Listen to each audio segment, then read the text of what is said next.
వచ్చినాయి కదా, ఇంకేముంది అందులో. మెయిన్ బేసిక్ కాన్సెప్ట్ ఏంటంటే పబ్లిక్ దగ్గరికి వెళ్ళాలి, ప్రచారం పొందడం.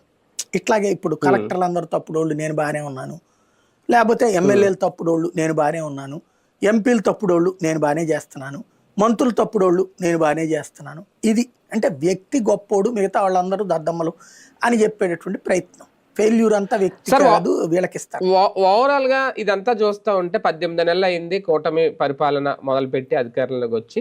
ప్రజల్లో పాజిటివిటీ అనేది వీళ్ళ అనుకున్న స్థాయిలో రాకపోవడం వల్ల ముందు జాగ్రత్తలు తీసుకోవడం అన్నట్టుగా ఏమన్నా కనిపిస్తుంది ఓవరాల్ సినారీ? ఏం లేదు, ఫెయిల్ అయ్యామని వాళ్ళకి వాళ్ళే రాసుకున్నారు. చంద్రబాబు గారే స్వయంగా చెప్పండి, 49% అంటే అర్థమైపోయింది వాళ్ళకి. That's it. ఇక అందులో వీళ్ళు చేసుకునేది ఏం లేదు.